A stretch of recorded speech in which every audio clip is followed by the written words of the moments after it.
My grandfather was part of a classified mission in 1991. The government paid him to never speak about it.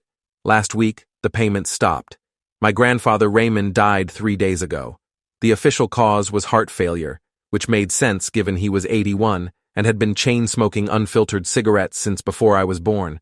What didn't make sense was the timing, or the phone call I got from his bank 2 hours before he died, asking why the automatic deposits that had been coming in monthly for 32 years had suddenly stopped. I didn't even know about any deposits. Raymond had worked as a plumber his whole life, retired at 65 with a modest pension, lived in the same small house in Ohio that he'd bought in the 70s. There was no reason for mysterious payments, and definitely no reason for them to stop right before he died. I drove to his house the day after he passed, ostensibly to start going through his things before my mother and her sisters descended to fight over whatever was left. The place smelled like stale tobacco and old coffee, exactly how I remembered it from childhood visits. Everything looked the same, down to the ancient television in the living room and the stack of crossword puzzle books on the side table. But there was something different about the air itself, a heaviness that hadn't been there before, like the house knew its owner was gone and was holding its breath. I started in his bedroom, going through drawers full of old clothes and papers, tax returns, utility bills, nothing interesting. Then I found a metal lockbox shoved way back in his closet, buried under a pile of winter coats he probably hadn't worn in a decade. It was heavy, secured with a combination lock that looked military grade. I tried his birthday, my grandmother's birthday, every date I could think of. Nothing worked. I was about to give up when I noticed a piece of masking tape on the bottom of the box with 4 numbers written in faded ink. 1991. The year on the box, the year in the title of this story. My hands were shaking as I spun the dial. The lock clicked open on the first try. Inside were things that made no sense for a retired plumber to own. A stack of documents with heavy black redactions covering most of the text. Photographs of Raymond in military gear I'd never seen him wear, standing in what looked like a desert with mountains in the background. A laminated ID card with his photo and the words Defense Intelligence Agency printed across the top. And a letter, dated January 15, 1991, signed by someone whose name had been blacked out, thanking Raymond for his service and confirming the terms of his compensation agreement. The letter mentioned a mission designated as Operation Sandglass, and stated that in exchange for Raymond's participation and subsequent silence, he would receive monthly payments of $3,000 for the rest of his natural life, adjusted annually for inflation. The payments would cease immediately upon his death, or if he violated the non-disclosure agreement by discussing any aspect of the operation with any person not authorized to receive such information. Violation would result in immediate termination of benefits and potential criminal prosecution under the Espionage Act. I read the letter 3 times, each time hoping it would start making sense. My grandfather had been a plumber. He'd fixed sinks and toilets, told bad jokes, watched baseball games. He'd never been in the military as far as I knew, never mentioned anything about intelligence work or classified missions. But here was proof, right in my hands, that his entire life had been built on a lie. Or maybe not a lie, but a carefully constructed cover story that everyone, including his own family, had believed for over 3 decades. The photographs showed a different man than the one I'd known. Younger, obviously, but also harder somehow, with an expression in his eyes that suggested he'd seen things that couldn't be unseen. I spread everything out on his bed and took photos with my phone, some instinct telling me I needed to document this before someone came and took it all away. There were more pictures in the box, showing Raymond with other men in similar gear, all of them posed in front of various vehicles and buildings. One photo showed what looked like an enormous hole in the ground, perfectly circular, with Raymond and 2 others standing at the edge staring down into it. The back of the photo had a date written in pencil, March 3, 1991. Another showed the interior of what appeared to be a cave or tunnel, the walls smooth and almost metallic looking, reflecting the camera flash in weird ways. In that one, Raymond was pointing at something on the wall, though the photo was too dark to make out what it was. The documents were frustrating because so much had been redacted. I could make out fragments like unidentified structure, anomalous readings, containment failure, and civilian casualties prevented. One page was almost entirely blacked out, except for a single sentence at the bottom. All personnel are reminded that disclosure of any information regarding Site J will result in immediate and permanent consequences. I was so focused on the papers that I didn't hear my mother come in. She called my name from downstairs, and I nearly jumped out of my skin, scrambling to shove everything back into the lockbox. But she was already climbing the stairs, asking if I'd found anything interesting. I met her in the hallway, positioned between her and the bedroom, and told her I was just going through old clothes.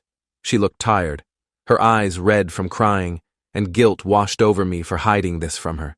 But something in my gut told me she shouldn't see what I'd found. Not yet. Not until I understood what it meant. She said she was going to start on the kitchen. Did I want help with the bedroom? I told her I had it under control. Maybe she could tackle the garage instead. She agreed and headed back downstairs. I locked the bedroom door and returned to the box, my heart pounding. There was one more item I hadn't examined yet. A small notebook with a cracked leather cover. I opened it carefully, expecting more mission details or coordinates or something equally cryptic. Instead, I found what appeared to be a journal, written in Raymond's distinctive scrawled handwriting. The first entry was dated February 20th, 1991. They told us it would be routine reconnaissance, that we'd be in and out in 72 hours. They didn't tell us what we'd be looking for until we were already on the ground in Iraq, 50 miles west of Baghdad, in the middle of absolutely nowhere. Coalition forces were pushing toward the capital, and we were supposed to investigate some kind of anomaly that satellite imagery had picked up 3 weeks earlier. A structure that shouldn't exist, appearing overnight in a location that had been empty desert the day before. Command was concerned it might be a new weapons facility, something unconventional that Saddam's people had managed to keep hidden. They assembled a small team, 6 of us total, all with different specializations. I was brought in because of my engineering background, my ability to assess structural integrity and identify potential hazards. The others were intelligence analysts, a linguist, a geologist, and a medic. None of us knew each other before we got on that transport plane. The entry continued for several pages, describing their arrival at a forward operating base, the briefing they received, the helicopter ride out to the site. Raymond wrote about the heat, the constant wind blowing sand into every crevice, the tension among the team as they approached their destination. Then the entry ended abruptly, mid-sentence, as if he'd been interrupted.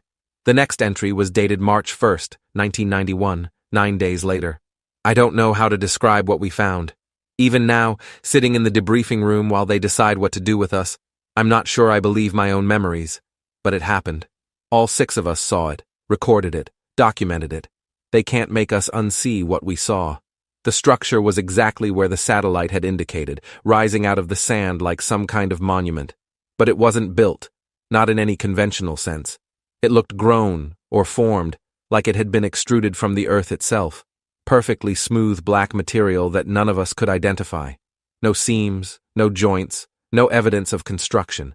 Just this seamless obsidian tower about 40 feet tall and maybe 15 feet in diameter, standing alone in the desert with nothing around it for miles.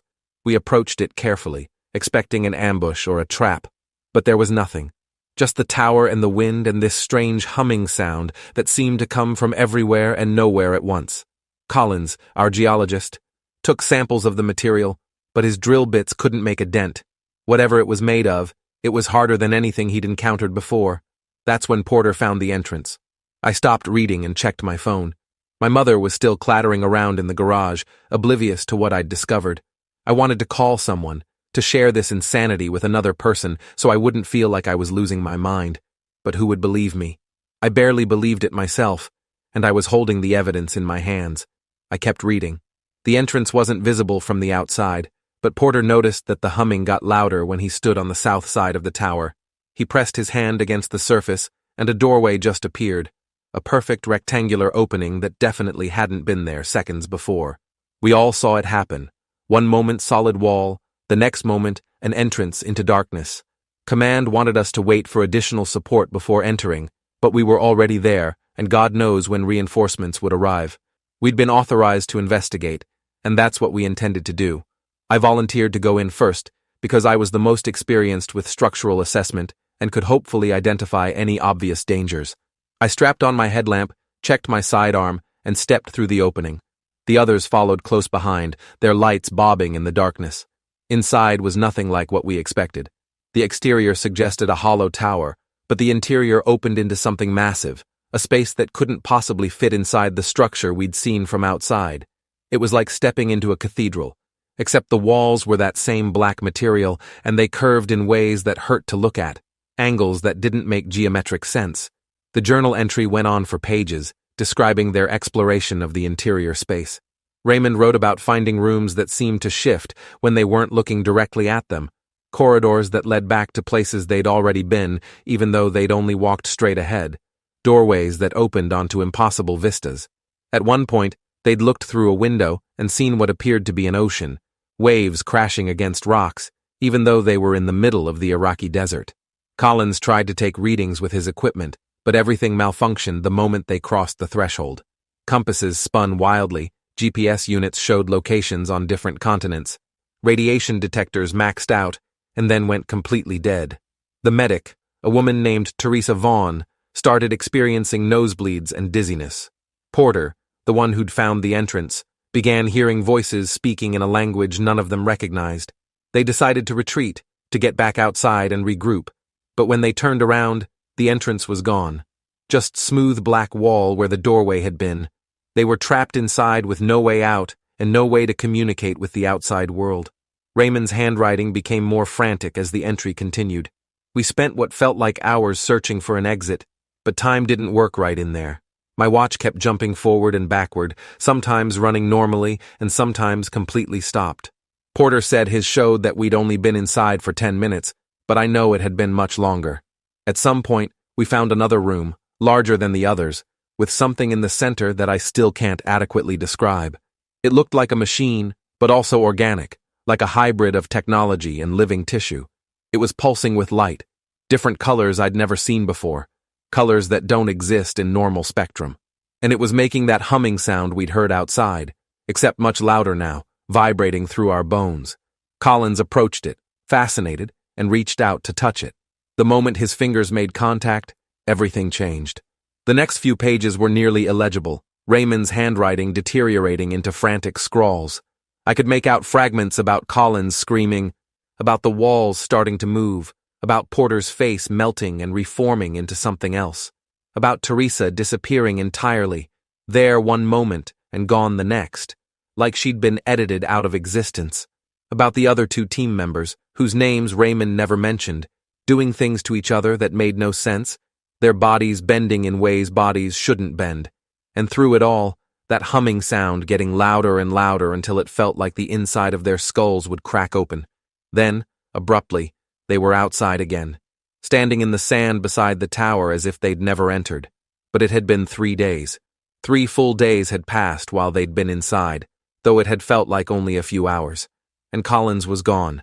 He wasn't with them when they emerged, and when they tried to go back in to find him, the entrance wouldn't open. The tower had sealed itself, become solid again, no trace of the doorway they'd used. They called for extraction and spent the next 6 hours sitting in the sand, waiting for the helicopter, not talking about what they'd seen because putting it into words felt dangerous. I set the journal down and rubbed my eyes, suddenly aware of how dry my mouth had become. This was insane.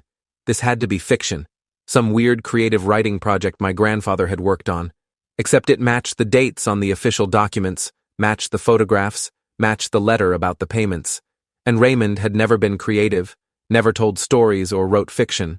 He'd been practical, grounded, the kind of man who dealt with concrete problems that had concrete solutions. Reading about him experiencing something so impossible felt fundamentally wrong, like finding out your accountant secretly believed in ghosts. My phone buzzed with a text from my mother asking if I wanted lunch. I told her I wasn't hungry, that I'd be done with the bedroom soon. She replied with a thumbs-up emoji, and I went back to the journal. The entries after the mission were shorter, more sporadic. Raymond wrote about being held in isolation for 2 weeks, while government officials questioned him repeatedly about every detail of what happened. They showed him photographs of the interior he didn't remember taking, footage from cameras he didn't remember wearing. They asked about Collins over and over, wanted to know exactly where he'd gone, what he'd touched, what he'd said. Raymond didn't have answers. Collins was just gone, vanished inside that structure, and none of them knew how to get him back. Eventually, they were released with the non-disclosure agreement and the promise of monthly payments. Raymond wrote about struggling to readjust to normal life, about taking the plumbing job because working with pipes and water felt real and solid in a way that nothing else did anymore. He wrote about meeting my grandmother 6 months later, about marrying her without ever telling her what had happened in Iraq, about having my mother, about building a life that looked completely ordinary from the outside while carrying this secret that ate at him every single day. There was an entry from 1995 where he mentioned seeing Porter at a gas station in Kentucky, hundreds of miles from where either of them lived. Porter had looked at him with empty eyes and walked away without saying a word. Another entry from 2003 described waking up at 3 in the morning to find Teresa Vaughn standing in his bedroom, looking exactly as she had the last time he'd seen her in 1991, not aged a day. She'd stared at him for what felt like an eternity, and then vanished, leaving behind a smell like ozone and burnt plastic. Raymond stopped writing in the journal after that, or at least this journal. Maybe there were others hidden somewhere in the house. The last entry was dated November 2003 and consisted of a single sentence. I saw the tower again today, but it was in my backyard instead of Iraq, and I think it wants me to come back inside. I was so absorbed in reading that I didn't notice the sound at first. A low humming, barely audible, that seemed to be coming from somewhere below me. I looked up from the journal and realized the bedroom had gotten darker, even though it was only early afternoon, and the sun had been shining through the windows moments ago. The humming got louder, and with it came a smell I couldn't identify, something sharp and acidic that made my eyes water. I stood up, suddenly afraid, and that's when I noticed the window. There was someone standing outside, looking in at me. But that was impossible because Raymond's bedroom was on the second floor, and there was nothing outside but a small roof overhang and a 15-foot drop to the lawn below. The figure was tall, inhumanly tall, with proportions that looked wrong even through the glass. I couldn't make out details of its face because the sunlight behind it created a silhouette, but I could see it was watching me, its head tilted at an angle that made my stomach turn. The humming intensified, and I realized it was coming from the figure, resonating through the window and into the room. I backed away slowly, the lockbox and journal clutched against my chest, never taking my eyes off the thing outside. It pressed one hand against the glass, and I saw its fingers were too long, each one segmented in too many places. The window began to frost over where it touched, ice crystals spreading across the pane in geometric patterns that hurt to look at directly. My mother's voice called up the stairs again, asking if I was okay, if I'd heard that weird noise. The sound of her voice seemed to break whatever spell had been cast, and I blinked, and the figure was gone. Just empty air beyond the window, bright sunshine, normal afternoon. The humming had stopped. The smell had vanished. I was standing in the middle of Raymond's bedroom, hyperventilating, while my mother climbed the stairs to check on me.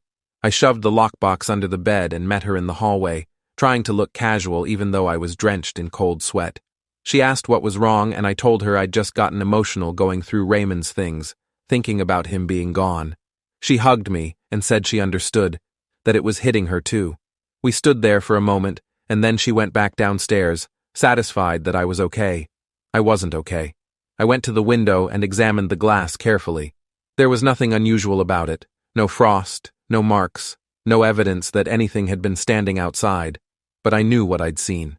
Just like Raymond had known what he'd seen in Iraq, even when logic insisted it was impossible. I grabbed the lockbox and journal and hurried downstairs, telling my mother I needed to get some air. She said that was fine. She'd keep sorting through things. I left the house and sat in my car for a long time, trying to process everything. The bank statement had said the payments stopped last week. Raymond died 3 days ago, but maybe the cause and effect were reversed. Maybe he'd died because the payments stopped, because whatever deal he'd made with the government had come to an end, and that had consequences I couldn't understand. I drove to the bank that had called me, a small branch in downtown Cleveland. The manager was a middle-aged woman named Dorothy Krause, who looked confused when I explained why I was there. She pulled up Raymond's account on her computer and frowned, scrolling through records that went back decades. The monthly deposits had indeed been coming in like clockwork since April 1991, always the same amount adjusted for inflation. Always from an account number she couldn't trace. She'd tried looking it up in their system when the deposit stopped and found nothing, as if the source account had never existed. I asked if there was any documentation about who set up the automatic transfer, and she said there should be, but the files were missing. Just gone from the system entirely, which shouldn't be possible given their backup protocols. She seemed genuinely bothered by this, kept apologizing as if it were somehow her fault. I thanked her and left, feeling more unsettled than before. In the parking lot, I called the phone number on the letterhead from the document in Raymond's lockbox. A recorded message informed me the number was no longer in service. I tried the Department of Defense main line and asked about Operation Sandglass. The woman who answered said she had no record of any operation by that name and suggested I might be thinking of something else. When I insisted and mentioned the Defense Intelligence Agency, she became less friendly, told me she couldn't help me, and hung up. That night, I stayed in a hotel instead of going back to Raymond's house. I couldn't shake the feeling that returning there would be dangerous, that whatever had been outside the window might come back. I ordered room service and spread out the contents of the lockbox on the bed, trying to find anything I'd missed. There was a business card tucked into one of the document sleeves, so faded I'd initially overlooked it. It had a name, Arthur Westlake, and a phone number with a 703 area code. Virginia. I hesitated before dialing, unsure if I wanted to open this door any further, but I needed answers, needed to understand what my grandfather had been involved in and why it was suddenly reaching out to me across 3 decades. The phone rang 4 times before someone picked up. A man's voice, older, cautious. I introduced myself and said I was calling about Raymond, that I'd found his information in my grandfather's belongings. There was a long silence on the other end. Then Westlake asked me where I was calling from and told me not to say anything else over the phone. He gave me an address in Arlington and said if I wanted answers, I should meet him there tomorrow at noon. Before I could respond, he hung up. I sat there staring at the phone, wondering what the hell I'd gotten myself into. Raymond had spent 32 years keeping this secret, accepting money to stay silent, living a half-life built on lies. And now I was following in his footsteps, chasing down classified information that powerful people clearly wanted buried. The drive to Virginia took 8 hours, and I spent most of it watching my rearview mirror, paranoid that I was being followed. Every black SUV, every sedan with tinted windows, seemed potentially suspicious. I probably looked insane to other drivers, constantly changing lanes and taking random exits just to see if anyone followed. No one did, or at least no one I could identify. The address Westlake gave me was a small office building in a nondescript business park, the kind of place that could house accountants or insurance adjusters or any other boring profession. I parked and checked my phone. Exactly noon. The building's directory listed the 3rd floor as Westlake Consulting, but when I tried the main entrance, it was locked. I was about to call the number again when a buzzer sounded and the door clicked open. I took the elevator to the 3rd floor and found a single door at the end of a short hallway. It opened before I could knock. Arthur Westlake looked exactly like his voice sounded. Older, tired, suspicious. He was probably in his 70s, thin and gray, wearing an outdated suit that had seen better days. He gestured for me to come inside without saying anything. The office was sparse. Just a desk and a few chairs, walls covered in maps and photographs. I recognized some of the images from Raymond's lockbox. The tower in Iraq, the hole in the ground, various other structures and locations I didn't recognize. Westlake sat down behind his desk and studied me for a long moment before speaking. "You look like him," he finally said. "Raymond. Same eyes, same stubborn set to your jaw that says you're not going to let this go." I told him I just wanted to understand what happened, why my grandfather spent 3 decades accepting government money to stay quiet about something. Westlake laughed, but it was a bitter sound with no humor in it. He said understanding was overrated, that sometimes ignorance really was bliss. But then he opened a drawer and pulled out a thick folder, spreading its contents across the desk. More photographs, more documents, more evidence of things that shouldn't exist. He said he'd been Raymond's handler for the first 10 years after the mission, the person responsible for making sure the non-disclosure agreement was honored and the payments kept coming. He'd interviewed all the survivors multiple times, compiled their reports, tried to make sense of what they'd experienced. The tower had been classified as an anomalous, isolated structure, given the designation Site J7, and placed under permanent monitoring. A security perimeter was established, satellite coverage was increased, and additional teams were sent to study it. But everyone who entered disappeared, just like Collins. After the 4th team vanished, they stopped trying. The tower was declared off-limits, the area was disguised as a toxic waste site, and the whole thing was buried under layers of classification. Westlake said the government had encountered similar structures before, going back decades. Different locations, different configurations, but always the same impossible geometry, same humming sound, same tendency to make people disappear. There were sites in Nevada, in the Canadian Arctic, in the waters off Japan. All of them classified, all of them monitored, all of them fundamentally unexplainable using conventional science. The prevailing theory was that they were entrances or windows to somewhere else, though where exactly remained unknown.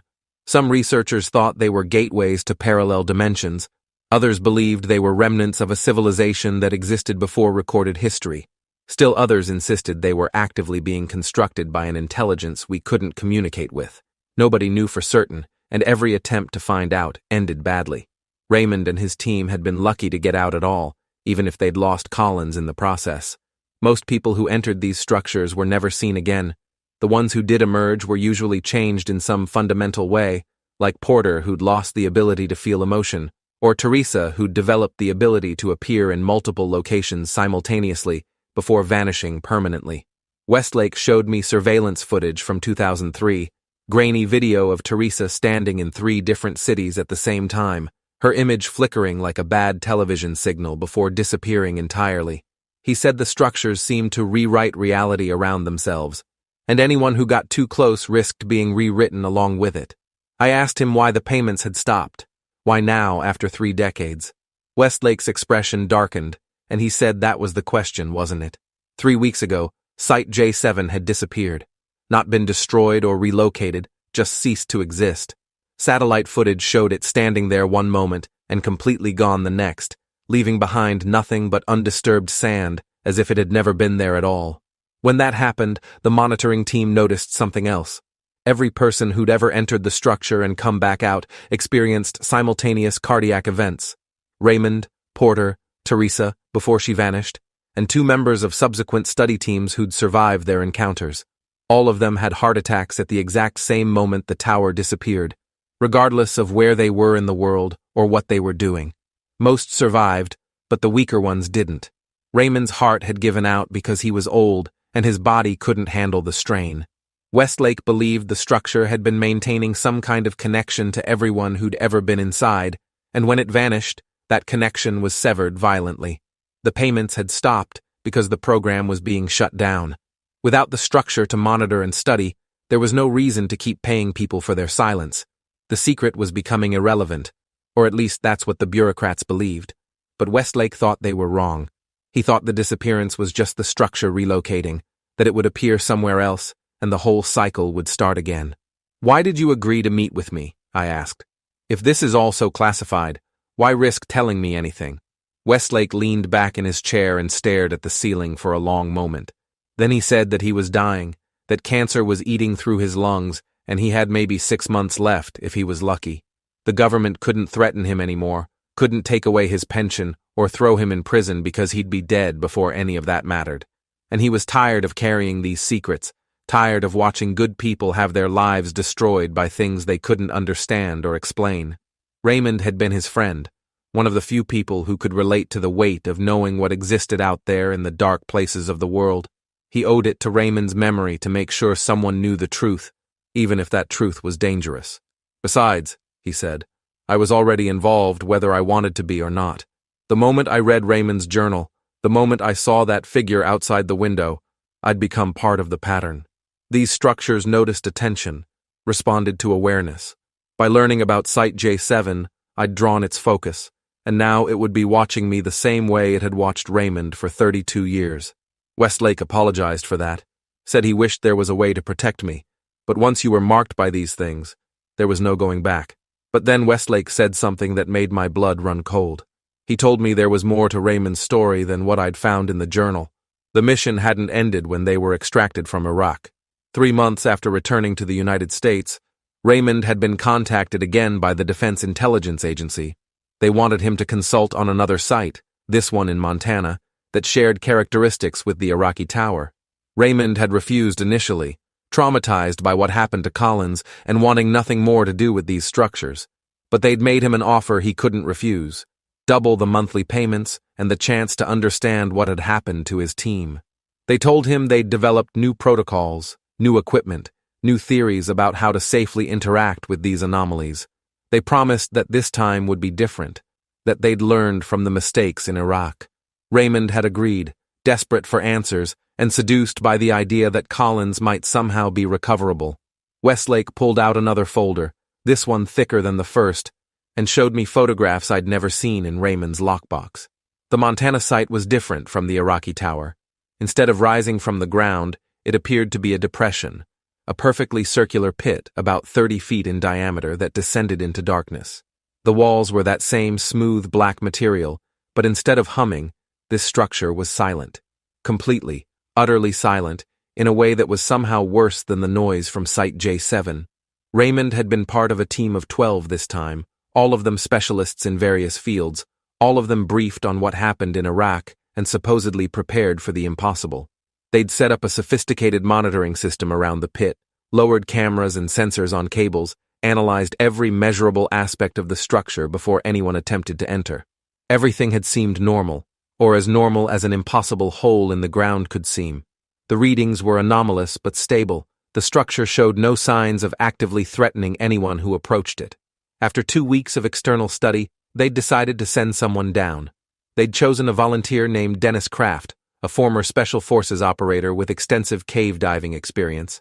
They'd outfitted him with a full safety harness, multiple cameras, radio communication equipment, and enough rope to descend 500 feet. The plan was for him to go down slowly, reporting back every few feet, ready to be pulled up at the first sign of danger. Kraft had descended into the pit, while the team watched from the surface, his camera feed showing smooth black walls reflecting his headlamp as he dropped deeper and deeper. He'd reported feeling fine, seeing nothing unusual, just smooth walls and darkness below. At 200 feet, his voice had started to sound strange over the radio, like he was speaking through water or from very far away. At 300 feet, the video feed began to distort, showing images that didn't match what Kraft was describing. At 400 feet, he'd stopped responding to their questions, though they could still hear him talking. But he wasn't speaking to them anymore. He was having a conversation with someone else, someone they couldn't hear. Westlake showed me a transcript of Kraft's final transmissions. The words were disturbing, fragments of dialogue that suggested he was interacting with multiple entities that the surface team couldn't detect. He'd mentioned seeing Collins from Raymond's team, along with dozens of others who'd disappeared into various structures over the years. He'd described a place that existed alongside the pit, accessible only from within it, where the normal rules of physics and causality didn't apply. He'd said he could see the surface team from where he was, but also see them from hundreds of different angles simultaneously, as if he existed in multiple locations at once. And then, at exactly 450 feet, the rope had gone slack. Not cut, not broken, just slack, as if there was suddenly no weight on the end of it. They'd pulled it up frantically and found Kraft's harness still attached, still secure, but completely empty. No sign of how he'd gotten out of it, no indication of what had happened. The camera attached to his helmet had continued transmitting for another hour, showing nothing but darkness and occasionally strange flashes of light that hurt to look at directly. And then, it had gone dead. The Montana site had been sealed immediately, the pit filled with concrete and steel, though no one was certain that actually prevented access to whatever existed inside. Raymond had witnessed all of this from the surface, had heard Kraft's final transmissions, had seen the empty harness. According to Westlake, that's when my grandfather had truly broken. The Iraq mission had traumatized him, but the Montana incident had convinced him that these structures were fundamentally evil, that they existed to trap and transform humans for purposes no one could comprehend. Why didn't he put any of this in his journal? I asked, my voice barely above a whisper. Westlake said Raymond had been ordered not to, that his non-disclosure agreement had been amended after Montana to include even stricter terms. The monthly payments had been increased as promised, but with the understanding that discussing Montana with anyone, even in private writings, would result in immediate termination of benefits and potential imprisonment. Raymond had agreed because he needed the money and because he knew that writing about Montana would mean reliving it, and he couldn't handle that. But Westlake believed there was more to it than simple compliance. He thought Raymond had been genuinely afraid that documenting what happened in Montana might draw the structure's attention, might cause it to reach out for him the same way it had reached out for Kraft. So he'd buried the memory as deep as he could, tried to forget, and drank to keep the nightmares at bay. I sat there absorbing all of this, feeling like the ground beneath me was becoming less solid with every revelation. My grandfather hadn't just witnessed one impossible thing, he'd witnessed two, and the second had been so much worse that he'd spent the rest of his life trying to erase it from his mind. Westlake wasn't finished. He told me there had been a third incident, one that even fewer people knew about, one that had never been officially documented because it had happened outside of government oversight. In 2008, 17 years after Montana, Raymond had received a phone call in the middle of the night. Westlake didn't know who had called or what they'd said, but the next morning, Raymond had withdrawn $50,000 from his account and driven to Nebraska. He'd been gone for 3 days, and when he'd returned, he'd looked like he'd aged a decade. He'd never told anyone where he'd been or what he'd done, but Westlake had noticed something.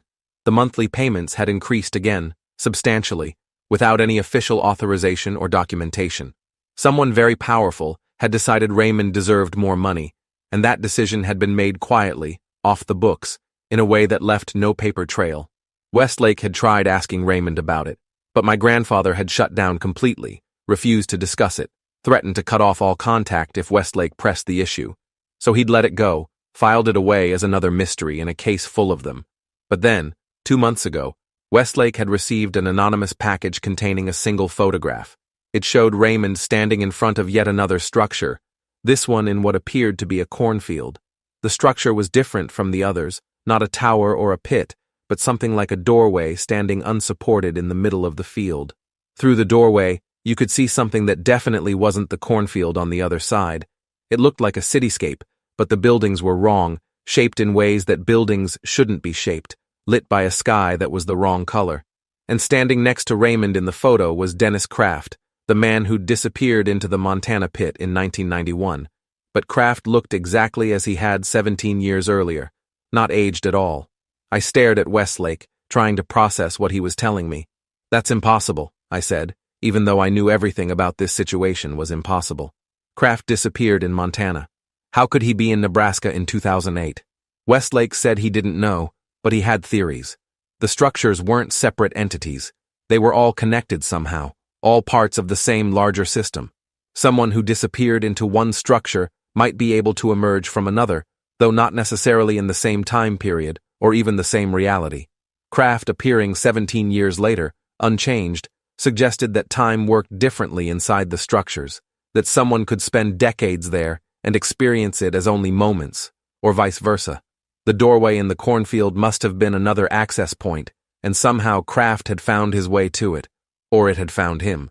But why had Raymond been there? And why had someone sent Westlake this photograph 2 months ago, decades after it was taken? Westlake had tried to investigate the Nebraska incident, had reached out to local authorities and searched property records for the area where the photo appeared to have been taken. He'd found something disturbing. A family farm where 3 people had disappeared in 2008 without a trace. The father, mother, and their teenage son had simply vanished from their home, leaving behind all their possessions, their vehicles, even their pets. No signs of struggle, no indication of where they'd gone. Local police had investigated it as a potential murder-suicide, theorizing that the father had killed his family and hidden their bodies, but no evidence of that theory was ever found. The case had gone cold after 6 months. Westlake believed the cornfield doorway had appeared on their property and that they'd been taken through it, either accidentally or because they'd gotten too close. And he believed Raymond had been called there to help, to use his experience with these structures to try to close the doorway or rescue the family. Whether he'd succeeded was unknown. The photograph suggested that Kraft had been there and might have helped, but there was no other documentation, no official record of any government involvement. It was as if the entire incident had been erased from history, leaving only this one photograph as evidence. I asked Westlake who had sent him the photo, and he said he didn't know. The package had no return address, no postmark, nothing to indicate where it had come from. He'd had it analyzed and found that the paper and envelope were completely ordinary, untraceable. Someone had wanted him to know about Nebraska, but hadn't wanted to be identified. Maybe it was someone else from the intelligence community, another person who'd been involved with these structures and wanted the truth to be known before they died. Or maybe it was something else, something connected to the structures themselves, trying to communicate in the only way it knew how. That possibility terrified Westlake more than he wanted to admit. The idea that these structures might be intelligent, might be deliberately reaching out to specific people for specific purposes, suggested a level of awareness and intention that was deeply unsettling. "I need to go to Nebraska," I said, surprising myself with how certain I sounded. Westlake looked at me like I'd lost my mind, which maybe I had. He told me that was exactly what I shouldn't do, that seeking out these structures was a guaranteed way to end up like Collins or Kraft or the Nebraska family. But I couldn't let it go. Raymond had gone there for a reason, had been involved in something so significant that someone had felt compelled to document it and preserve the evidence for decades. If I wanted to understand what my grandfather had really been, what he'd really done, I needed to see that cornfield for myself. Westlake tried to talk me out of it for another 20 minutes, listing all the ways it could go wrong, all the people who died or disappeared chasing these mysteries. But eventually, he realized I wasn't going to be dissuaded. He pulled out a map and showed me the approximate location based on his research into the photograph. A rural area about 40 miles outside of Lincoln, near a small town called Waverly. He gave me a name, too.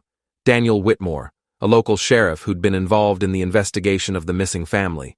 Whitmore had retired years ago but still lived in the area, and he'd been one of the few people who'd insisted that something unusual had happened on that farm, something that couldn't be explained by conventional theories. Before I left, Westlake made me promise to check in regularly, to call him every day so he'd know I was safe. He also gave me a small device that looked like a pager from the 90s. He said it was an emergency beacon that would alert a specific monitoring station if I activated it. He couldn't guarantee that help would arrive in time, but at least someone would know where to look for my body. The drive from Virginia to Nebraska took 2 days. I stopped at a motel outside Indianapolis the first night and barely slept, my mind churning through everything Westlake had told me. I kept thinking about Raymond standing in that cornfield with Dennis Kraft, both of them facing a doorway to somewhere impossible. What had they seen through it?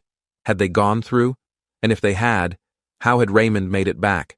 I thought about the 3 missing family members, imagined them stumbling across this thing in their cornfield and being pulled through before they could understand what was happening.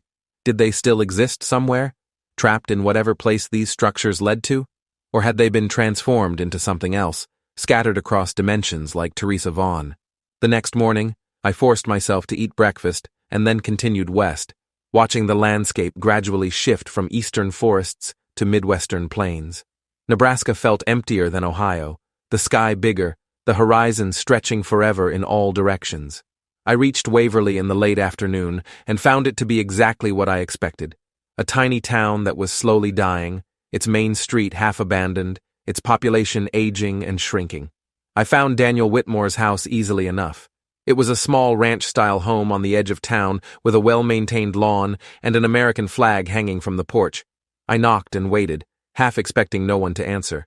But after a minute, I heard shuffling from inside, and the door opened to reveal a man in his 70s, heavyset and gray-haired, with sharp blue eyes that assessed me quickly. "Help you?" he asked, his voice gruff but not unfriendly. I introduced myself and mentioned that Arthur Westlake had given me his name, that I was looking into something that happened in 2008 involving a missing family. Whitmore's expression changed immediately, his eyes narrowing with suspicion. He asked me who I was really and what I wanted, his hand moving toward his waistband where I assumed he kept a weapon. I told him the truth, or at least part of it, that my grandfather had been involved in classified government work involving anomalous phenomena, that I believed he'd been in Nebraska in 2008, dealing with something connected to the missing family, and that I needed to understand what happened. Whitmore stared at me for a long moment and then stepped back, gesturing for me to come inside. His living room was neat and spare, decorated with photographs of what I assumed were his children and grandchildren. He sat down in a recliner and pointed to the couch, so I sat. Then he asked me point blank if I knew what had appeared on the Morrison farm in August 2008. I said I had theories but no facts, and I needed his help to understand the truth. Whitmore leaned back and closed his eyes, and for a moment I thought he'd decided not to talk. But then he started speaking, his voice quiet but steady. He said that in early August 2008, there had been several 911 calls from people driving past the Morrison farm reporting strange lights and sounds. Deputies had been sent to investigate, but found nothing unusual. The Morrisons, John and Linda, and their son Patrick, had said everything was fine, that they didn't know what the callers were talking about. But over the next few days, more calls had come in, and some of the reports were bizarre. People claimed to see the farmhouse from the road, but also to see it somewhere else at the same time, like there were two farmhouses occupying the same space. Others reported that time seemed wrong near the property, that they'd drive past and suddenly lose 15 minutes without realizing it. Whitmore had gone out there himself on August 12th and had seen something he still couldn't explain. In the middle of the cornfield behind the house, maybe 200 yards from the road, there was a thing that looked like a door frame standing unsupported. It was made of that black material that seemed to absorb light, and through it you could see somewhere that definitely wasn't Nebraska.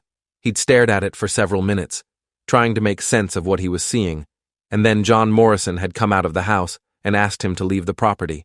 Morrison had been agitated, nervous, insisted that everything was fine, and that the sheriff's department needed to stop bothering them. Whitmore had complied because he didn't have probable cause to do anything else, but he'd filed a report and contacted the FBI because he knew this was beyond local law enforcement's capability to handle. The FBI had never responded.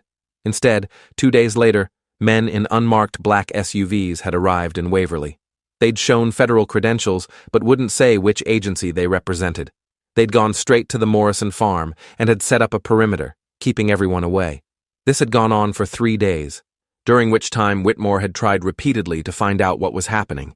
He'd been stonewalled at every turn, told it was classified, and that he should focus on his regular duties. On the third day, August 17th, the federal agents had suddenly packed up and left. The Morrison family was gone. The doorframe thing in the cornfield was gone. Everything looked completely normal except for the fact that 3 people had vanished without a trace. Whitmore had investigated, of course, had searched the property and interviewed neighbors and tried to figure out what happened, but he'd found nothing. No bodies, no blood, no signs of struggle. The Morrisons' belongings were all still in the house, their vehicles in the garage, their bank accounts untouched. They'd simply ceased to exist. The federal government had refused to cooperate with his investigation, had actually threatened him when he'd pushed too hard for answers.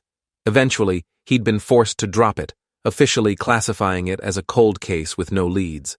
But he'd never stopped thinking about it, never stopped wondering what those men in black SUVs had been doing on that farm for 3 days, and why the Morrison family had disappeared right after they'd left.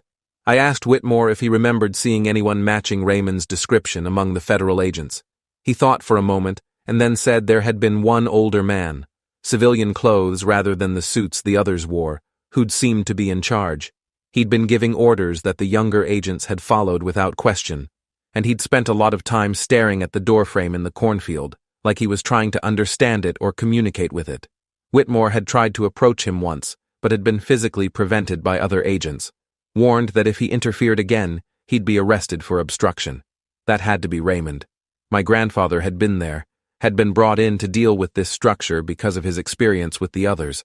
But what had he done? And why had the Morrison family disappeared? Whitmore said there was one more thing I should know. About 2 weeks after the incident, he'd received an anonymous letter in the mail. It had contained no return address and no signature, but the handwriting had been shaky, like it had been written by someone elderly or sick. The letter had said that the Morrison family was safe, or as safe as they could be given the circumstances, that they'd been taken somewhere they couldn't return from, but where they'd be cared for, that what happened on their farm had been unavoidable once the doorframe had appeared, and that the federal response had been about containment rather than rescue. The letter had also warned Whitmore to stop investigating, to accept the official story and move on, because knowing more would only put him in danger. He'd kept the letter for years, but eventually destroyed it, afraid that possessing it might bring unwanted attention from whoever had sent it. I asked if he thought Raymond had written the letter, and Whitmore said he didn't know, but it was possible. Whoever wrote it had clearly been involved in what happened, had known details that weren't public knowledge. And they'd cared enough about Whitmore's safety to warn him off, which suggested a level of personal concern that a government bureaucrat wouldn't have. I thanked Whitmore for his time and asked if he'd be willing to show me where the Morrison farm was. He hesitated, clearly conflicted, and then said he'd take me there on one condition, that I'd turn around and leave Nebraska immediately afterward. This wasn't something I should be involving myself with, he said. Good people had died or disappeared chasing these mysteries, and he didn't want to add my name to that list. I agreed, knowing full well I was lying. We got in his truck and drove out of town, following back roads through endless cornfields until we reached a property that looked abandoned. The house was still there but overgrown and falling apart, its windows broken, its paint peeling. The barn had partially collapsed. No one had lived here in years, and from the look of it, no one ever would again. The property had been seized by the county for unpaid taxes, Whitmore told me, and had been sitting empty ever since. Multiple attempts to sell it had failed because of its reputation. People in the area believed it was cursed, haunted, bad luck in physical form. We parked and walked into the cornfield behind the house. The corn was wild now, untended and overgrown, reaching well above our heads. Whitmore led me to a spot about 200 yards in and stopped. "This is where it was," he said. "The doorframe. Right here." I looked around and saw nothing unusual. Just corn and dirt and open sky. But there was something strange about the air in this spot, a quality I couldn't quite identify. It felt heavier somehow, thicker, like I was standing at the bottom of a pool. The silence was wrong too, absolute in a way that silence shouldn't be. No birds, no insects, no wind moving through the corn. Just nothing. I pulled out my phone to take a photo and found that it wouldn't work. The screen was black, completely dead, even though it had been fully charged moments before. Whitmore said that happened sometimes, electronics failing for no reason when you got too close to this spot. He'd learned to leave his phone in the truck when he came here. I walked forward slowly, one hand extended in front of me, half expecting to encounter some invisible barrier. My fingers brushed against something cold, and suddenly I could see it.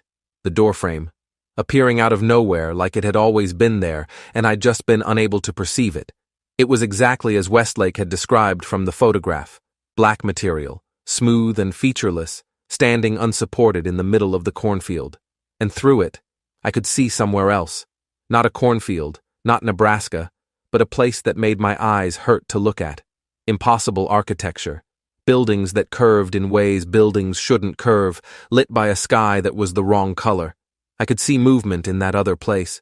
Figures that might have been human or might have been something else, walking along streets that seemed to shift and reconfigure as I watched.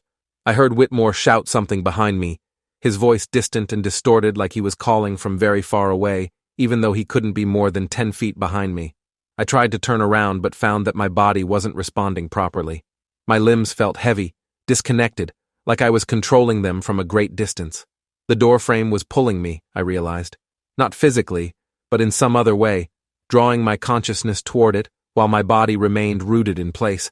I could feel myself starting to fragment, part of me still standing in the Nebraska cornfield while another part was beginning to exist in that other place beyond the doorframe. It felt like being stretched thin, my awareness distributed across two locations simultaneously. I thought about Teresa Vaughn, scattered across multiple cities until she dissipated entirely, and terror flooded through me. This is how it happened. This is how the structures took people, not by physically grabbing them, but by causing them to exist in multiple places at once until they couldn't maintain coherence anymore and simply dissolved into wherever they'd been pulled. I tried to scream, but no sound came out. My vision was splitting, showing me both the cornfield and the impossible city simultaneously, and I couldn't tell which one was real, or if both were, or if neither was. And then, just as I was certain I was about to lose myself entirely, something grabbed my shoulder and yanked me backward. The doorframe vanished as if it had never been there, and I was lying on the ground in normal corn-filled Nebraska, with Whitmore kneeling beside me, his face pale and terrified. "Don't ever do that again," he said, his voice shaking. "Don't ever get that close. I've seen it happen before, seen people start to slip through even though they're standing still. You were disappearing right in front of me, getting transparent like you were turning into a ghost." I sat up slowly, checking to make sure all of me was present and accounted for. Everything seemed normal, but I felt wrong somehow, like I'd left a piece of myself behind in that other place. My phone was still dead, and when I checked my watch, I found that 2 hours had passed, even though the experience had felt like only seconds. We walked back to the truck in silence, and Whitmore drove me back to town without saying another word. When we reached my car, he finally spoke. "Whatever you're looking for," he said, "it's not worth it. Your grandfather knew that. That's why he spent the rest of his life trying to forget. These things, these structures, they're not meant for human beings to understand.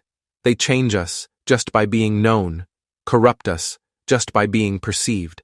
Raymond understood that, and he tried to protect you by staying silent.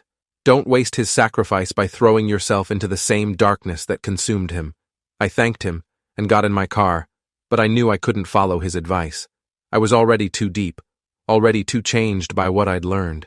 The structures had marked me the same way they'd marked Raymond, and there was no going back to the ignorant life I'd lived before opening that lockbox.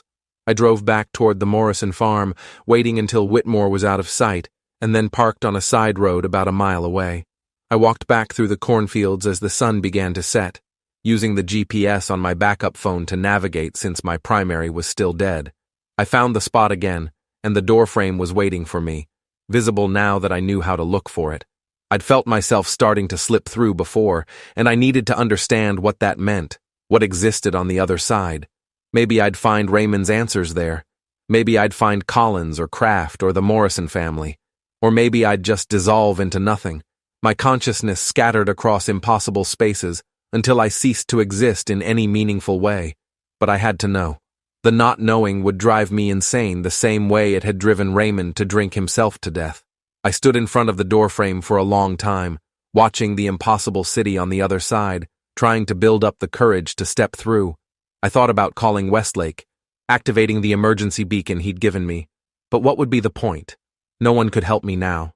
No one had been able to help any of the others who'd gone through. This was something I had to do alone. I took a deep breath, pulled out Raymond's journal from my bag, and opened it to the last entry. The one from November 2003 about seeing the tower in his backyard. I realized now that he'd been where I was, standing in front of one of these structures, deciding whether to go through. He'd chosen not to, had chosen 32 more years of life, even if that life was haunted and half-lived. But I wasn't Raymond. I didn't have his strength or his restraint. I needed to understand. I stepped forward, my hand reaching out to touch the surface of the doorframe. The moment my fingers made contact, reality shattered. I was simultaneously in the Nebraska cornfield and in the impossible city, existing in both places at once, my consciousness fragmenting across the boundary between worlds. I could see Whitmore's truck driving away in one direction and strange figures approaching me in another direction. I could feel cornstalks brushing against my legs and also feel whatever passed for ground in the impossible city beneath my feet. My sense of time became meaningless, stretching and compressing until I couldn't tell if seconds or hours or years were passing. And then I saw him, Raymond, standing in the impossible city, looking exactly as he had in the photographs from 1991. Young, healthy, wearing his military gear. He was watching me with an expression that wasn't quite sadness and wasn't quite relief. He opened his mouth to speak, but I couldn't hear him. Or maybe I could hear him, but in a frequency my brain wasn't designed to process. He was trying to warn me, I realized, trying to tell me something urgent and important, but the message couldn't cross the boundary between where he was and where I was. I tried to move toward him, but found that I couldn't control my movement anymore. Part of me was being pulled deeper into the impossible city, while another part remained stuck in the doorframe, unable to go forward or back. I was trapped between worlds, existing in both and neither, slowly losing coherence as my consciousness stretched too thin to maintain itself. That's when I heard the voice, not with my ears, but directly in my mind, speaking in a language I'd never heard but somehow understood. It said that I'd gone too far, that I'd crossed a threshold that couldn't be uncrossed, that I'd become like the others now, the ones who'd gotten too close and been changed by proximity to something humans weren't meant to perceive. It said I had a choice to make, though the word choice seemed inadequate for what it was describing.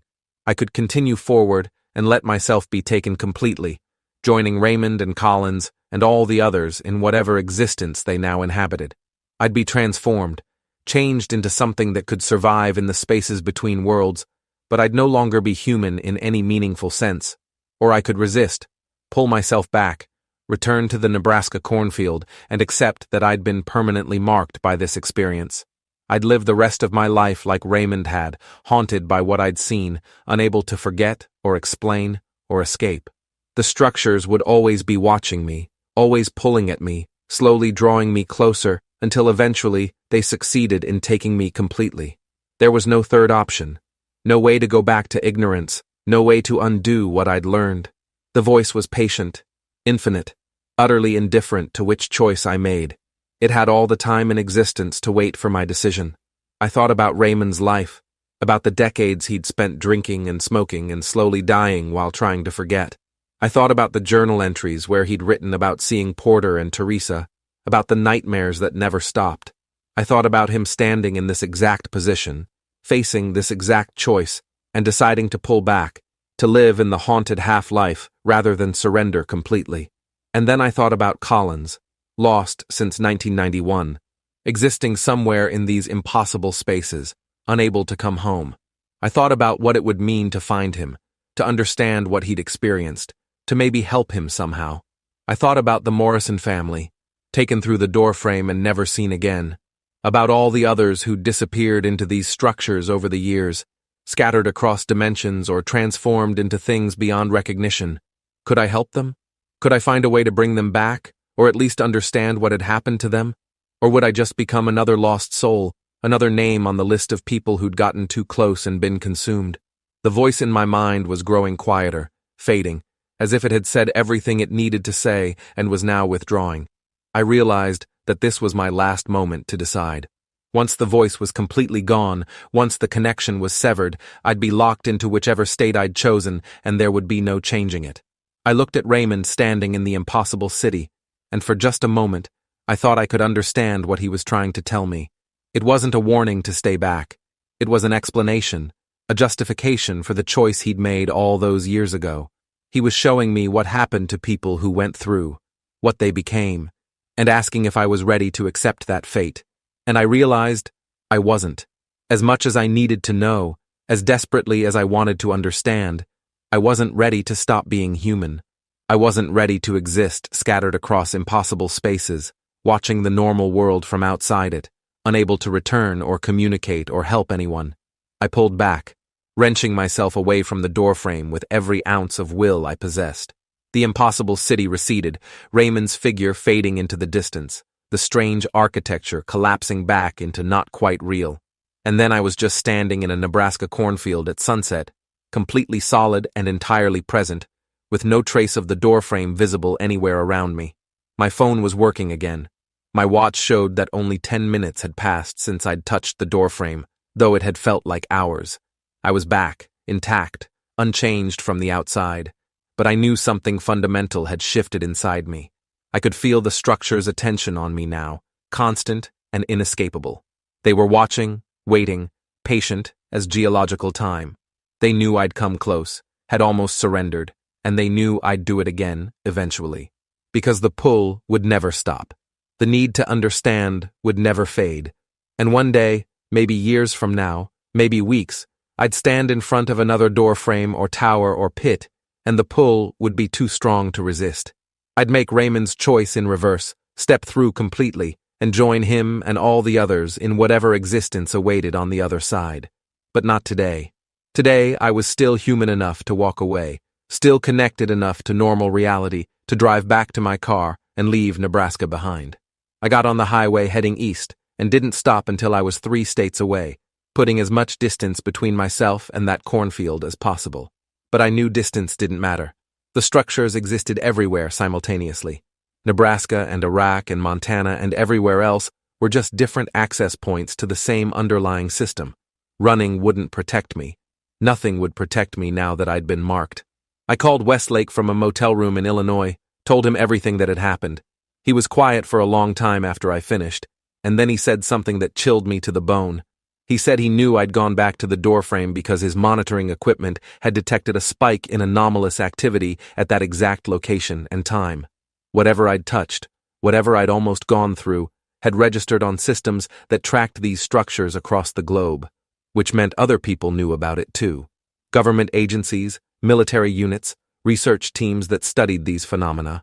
They'd all received the same alert, all seen the spike, all knew that someone had gotten very close to crossing over. And they'd be looking for me now, trying to figure out who I was and what I'd seen and whether I represented a security risk that needed to be contained. Westlake said I needed to disappear for a while, needed to become very hard to find until the attention died down. He gave me a list of safe houses, off-the-books locations where people in my situation could hide from unwanted observers. He also warned me that the government might try to recruit me, might offer me the same deal they'd offered Raymond: money and silence in exchange for occasional consultation on these structures. I should refuse, he said. Nothing good came from getting more involved with these things. The only smart choice was to run as far and as fast as possible and never look back. But I knew I wouldn't do that. Couldn't do that, even if I wanted to. Because I'd seen Raymond in that impossible city, had seen what happened to people who went through, and I needed to understand it completely. Needed to know if there was a way to reverse it, to bring them back, to fix what these structures had broken. I spent the next 3 months moving from location to location, never staying anywhere more than a few days, always paying in cash, never using my real name. I grew a beard, changed my appearance, became someone else entirely. And the whole time, I researched. I tracked down other survivors of encounters with these structures, people who'd gotten close but not close enough to be taken. Most of them were broken, haunted, drinking or drugging themselves into oblivion the same way Raymond had. But a few were different. They'd decided to fight back, to study these structures and look for weaknesses, to find some way to rescue the people who'd been taken. I found a woman named Dr. Ellen Voss who'd lost her husband to a structure in Alaska in 2015. She'd spent the years since then compiling data, analyzing patterns, trying to understand the rules that governed how these things operated. She'd developed theories about dimensional boundaries and consciousness fragmentation that were far beyond anything I could comprehend. But the basic premise was simple. The structures didn't take people. They scattered them, distributed their consciousness across multiple points in space and time until they couldn't maintain coherent identity anymore. But if you could find all the fragments, all the scattered pieces, maybe you could put them back together. Maybe you could rescue them. She'd been trying to develop technology that could map these scattered fragments, track where they'd gone, but the government had shut down her research, confiscated her equipment, threatened her with prosecution if she continued. I joined forces with Dr. Voss and 3 others like her. A former military intelligence officer named Gabriel Winters, who'd lost his entire squad to a structure in Afghanistan. A physicist named Dr. Yuki Tanaka, whose sister had disappeared into the Japanese site, and a programmer named Leo Ruskin, who'd survived an encounter with a structure in Nevada and was now convinced he could hack into the monitoring systems the government used to track these things. Together, we formed an unofficial research group, pooling our knowledge and resources, trying to understand what the structures were and how to fight them. We operated in secret, using encrypted communications and meeting in locations that couldn't be traced. We knew the government was looking for us, knew they'd shut us down if they found us, but we didn't care. Too many people had been lost to these things. Too many families had been destroyed by silence and secrecy. We were going to find answers, and we were going to rescue whoever could still be rescued, no matter what it cost us. Dr. Voss had a breakthrough 3 weeks after I joined the group. She'd been analyzing the spike in anomalous activity from my encounter in Nebraska, and had noticed something strange. The pattern didn't match previous spikes from other structures. It was similar but distinct, like a different dialect of the same language. She thought it meant the Nebraska doorframe was part of a smaller subsystem, connected to a limited number of other access points rather than the entire global network. If she was right, it meant that anyone taken through the Nebraska doorframe would be scattered across a smaller area, making them theoretically easier to locate and recover. She wanted to go back to Nebraska, wanted to set up equipment around the doorframe and run tests, see if she could map where the scattered fragments went. I told her that was suicide, that getting close to these structures was dangerous and unpredictable. But she insisted she'd developed protocols, safety measures, ways to approach the structures without being taken. I didn't believe her, but I also couldn't let her go alone. So I agreed to accompany her, along with Gabriel and Leo. Dr. Tanaka stayed behind to continue her own research. We drove to Nebraska in a rented van full of equipment I didn't understand, arriving at the Morrison farm in the middle of the night. The place looked exactly as I remembered it. Abandoned, overgrown, unwelcoming. We hiked into the cornfield with our gear, using night vision equipment to navigate in the darkness. When we reached the spot where the doorframe had appeared, Dr. Voss set up her equipment quickly and efficiently, clearly having done this before. Sensors, cameras, electromagnetic field detectors, things that looked like they belonged in a science fiction movie. She worked in silence while Gabriel and Leo helped, and I stood watch, scanning the darkness for any sign that we'd been followed or detected. After 30 minutes, Dr. C. Voss powered up her equipment and immediately swore. The readings were off the scale, she said. The doorframe was much more active than she'd expected, almost like it was anticipating our arrival. She wanted to abort, pack up and leave, but Leo convinced her to take just a few minutes of measurements first. They'd come all this way, had risked so much to get here, and they couldn't leave without at least some data. Dr. Voss agreed reluctantly and began recording. The equipment hummed and beeped, displaying numbers and graphs I couldn't interpret. And then, without warning, the doorframe appeared. Not slowly, not gradually, but instantaneously, as if someone had flipped a switch. One moment empty cornfield, the next moment that black rectangular frame standing unsupported, showing the impossible city on the other side. But this time, it was different. The city looked closer, more detailed, like the resolution had increased.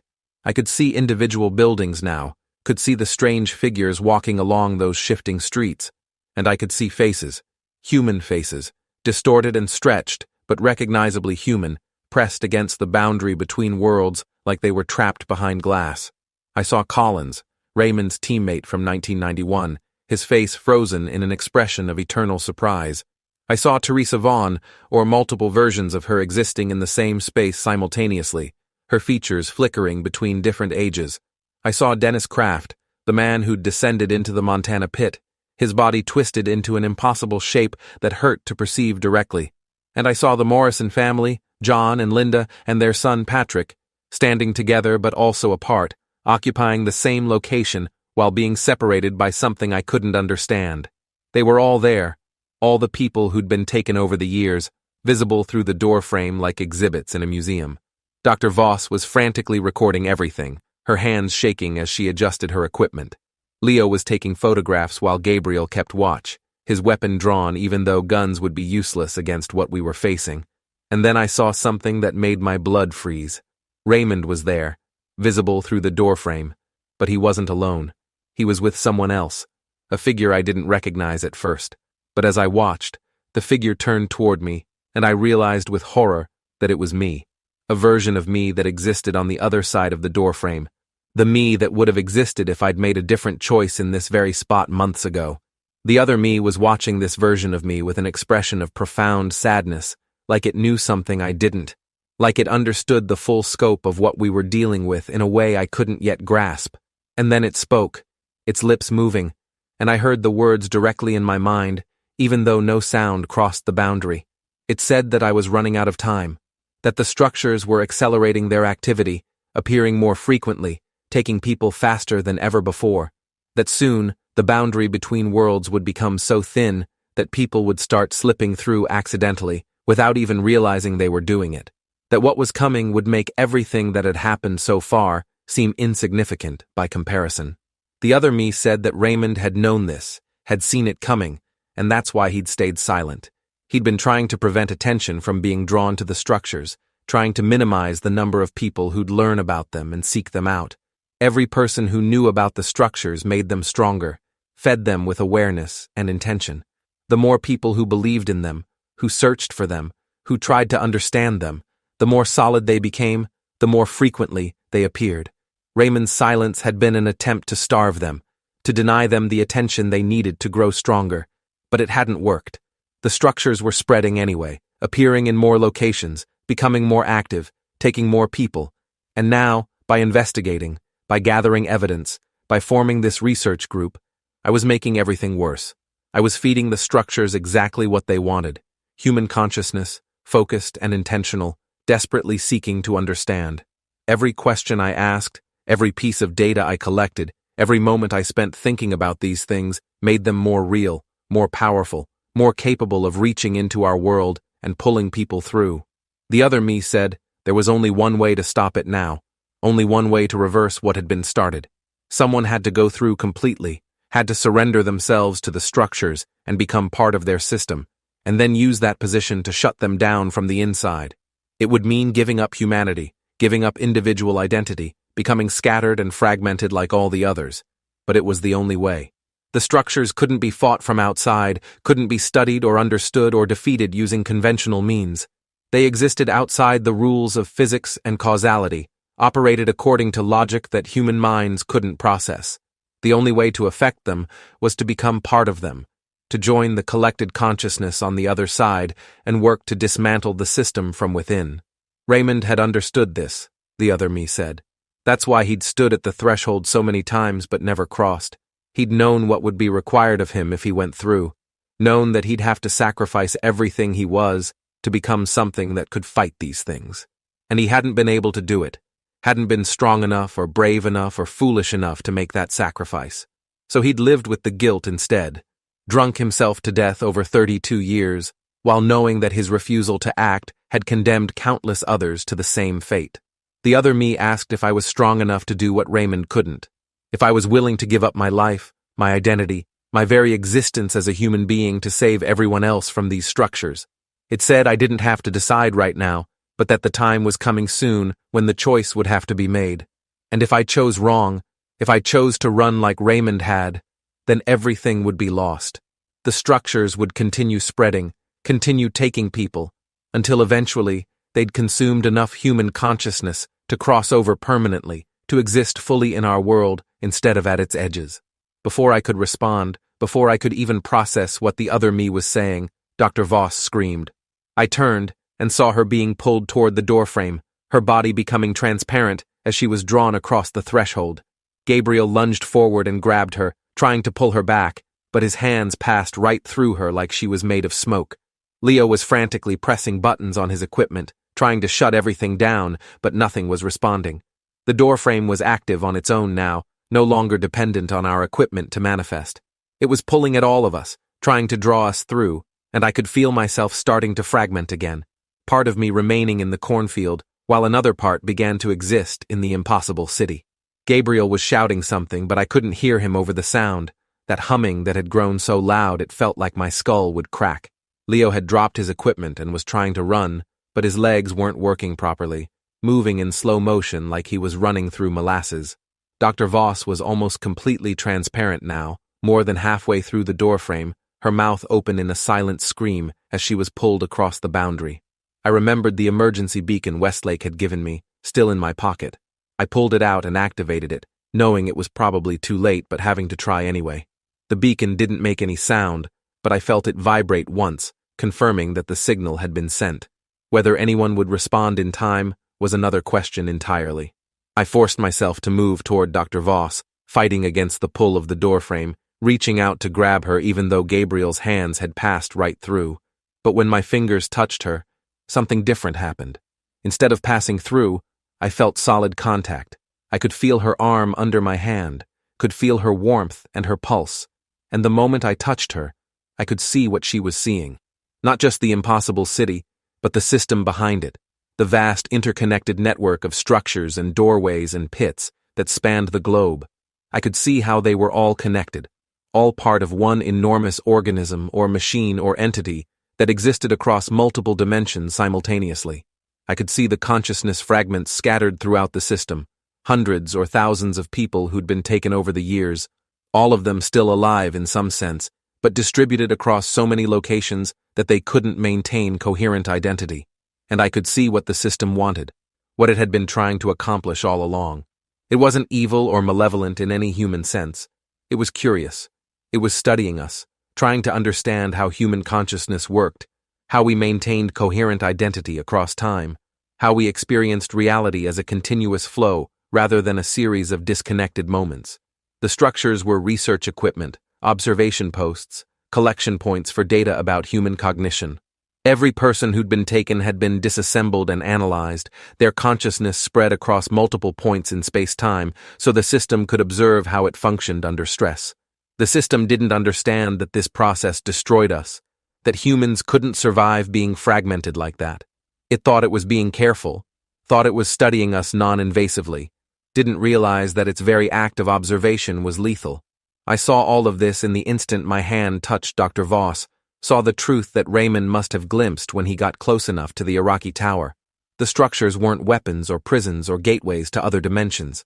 They were microscopes, and we were the specimens being examined. And just like bacteria don't survive being studied under a microscope, humans didn't survive being studied by these structures.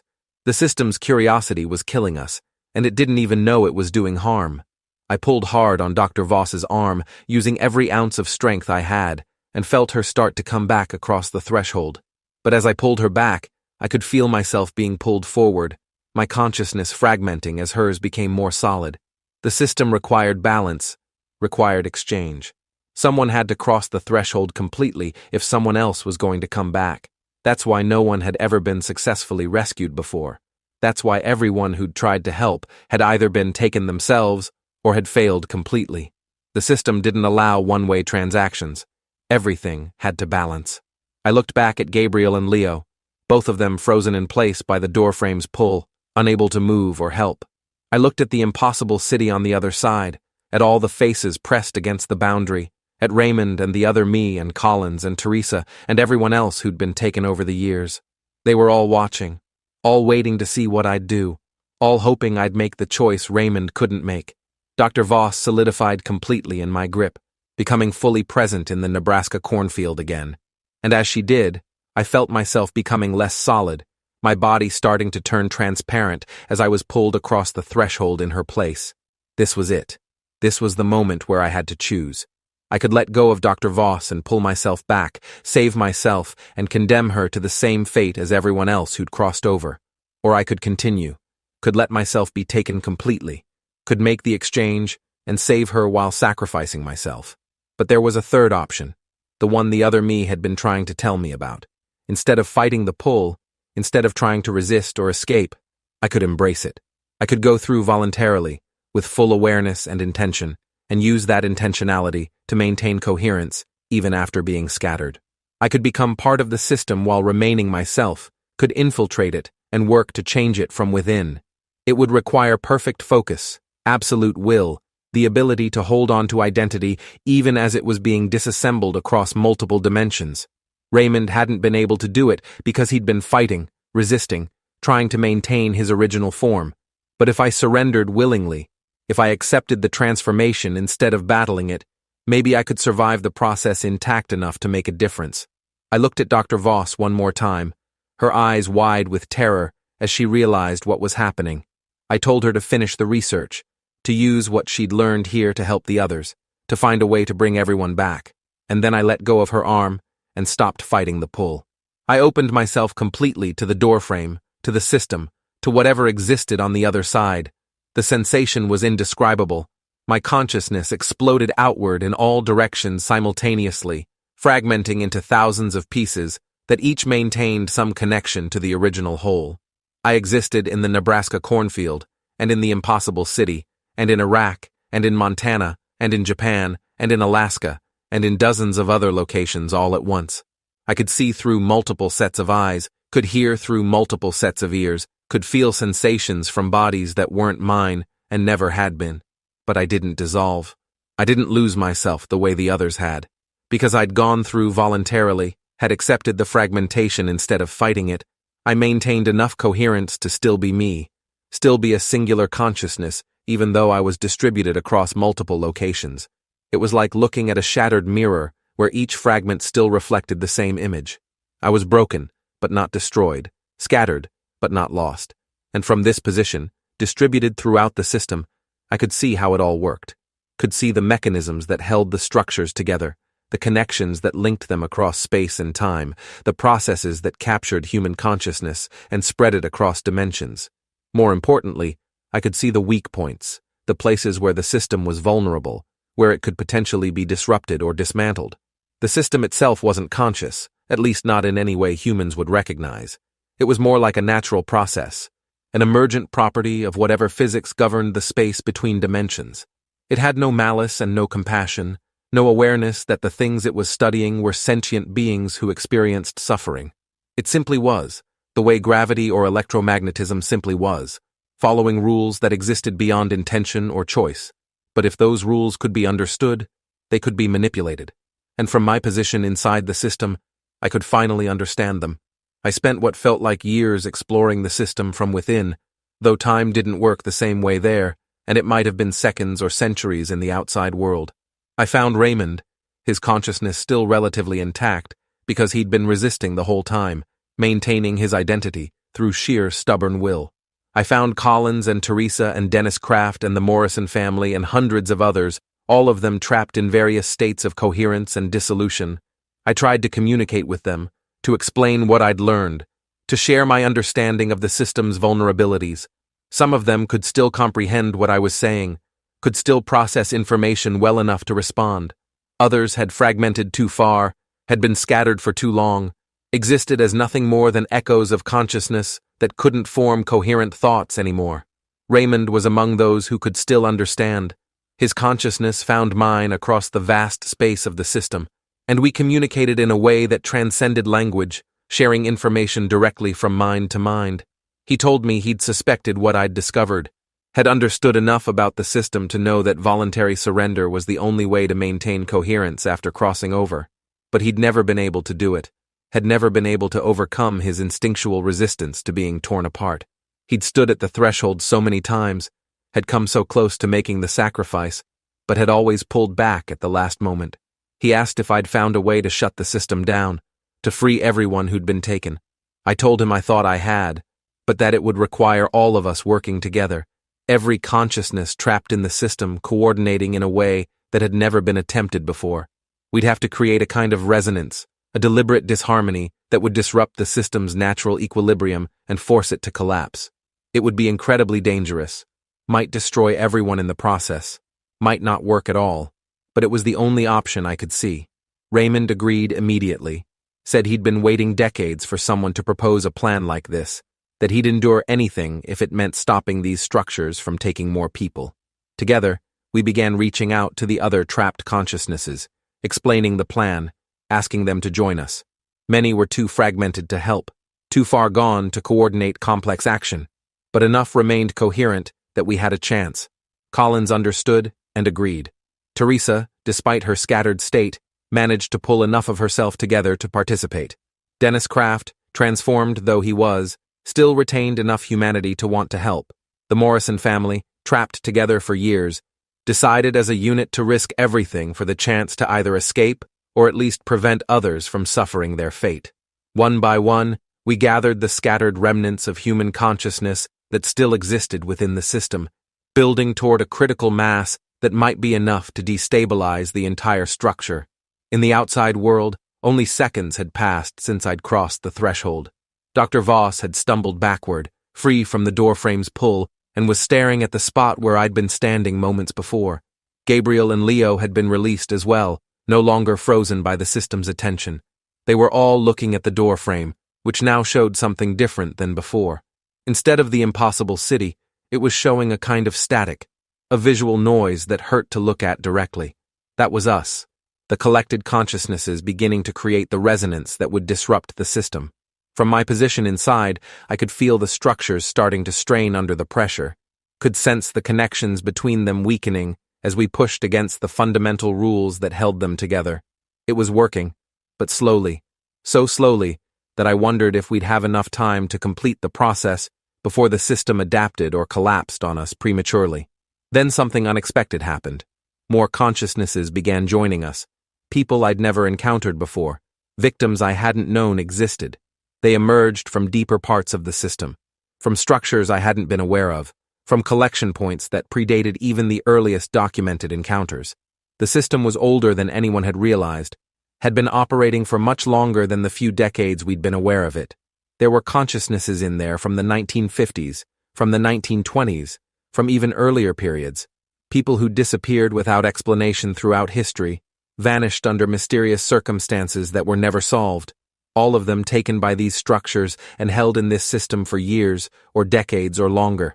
They'd been waiting, hoping, maintaining whatever coherence they could manage, and now they saw their chance to either escape or at least ensure no one else would share their fate. The resonance grew stronger, more complex, as hundreds of consciousnesses coordinated their efforts. We were creating something unprecedented, a kind of collective action that the system had no defenses against, because it had never encountered organized resistance before. The structures began to fail, not all at once but gradually, systematically, as the connections between them broke down under the pressure of our coordinated disruption. I could feel doorframes collapsing, towers dissolving, pits sealing themselves shut. The system was shutting down, piece by piece, location by location. But there was a problem. As the system collapsed, it was taking us with it. The same process that was destroying the structures was also destroying the framework that held our scattered consciousnesses together. We were like prisoners burning down the jail while still locked inside the cells. Freedom and oblivion were arriving simultaneously. Raymond's consciousness found mine again and communicated a simple truth. This was always how it was going to end. There was no way to destroy the system and survive it. No way to dismantle the structures while remaining part of them. We'd all known this, on some level, when we agreed to the plan. This was a one-way trip, a final sacrifice to ensure these things could never hurt anyone else again. I felt terror at the realization, felt my consciousness beginning to dissolve as the system collapsed around us. But I also felt something else: peace. I'd done what Raymond couldn't do, had made the sacrifice he'd been unable to make, had found a way to shut down these structures permanently. No more people would disappear into impossible spaces. No more families would be destroyed by unexplainable loss. The system would be gone, and with it, the threat it represented. In the Nebraska cornfield, Dr. Voss and Gabriel and Leo watched as the doorframe began to disintegrate, breaking down into fragments of that strange black material that quickly sublimated into nothing. Around the world, every other structure was doing the same thing simultaneously, collapsing in synchronized destruction as the system shut itself down. Satellites detected the anomalous activity. Monitoring stations registered the energy spikes. Government agencies went into high alert as decades of careful observation suddenly became irrelevant. The structures were gone. All of them, everywhere, ceasing to exist as if they'd never been there. And with them went everyone who'd been trapped inside. Raymond, Collins, Teresa, Dennis Kraft, the Morrison family, hundreds of others whose names I'd never learned. All of us dissolving into nothing as the system collapsed. I felt myself fragmenting beyond any hope of reconstruction, felt my consciousness spreading so thin that coherence became impossible. My last thought, distributed across multiple dissolving locations, was relief.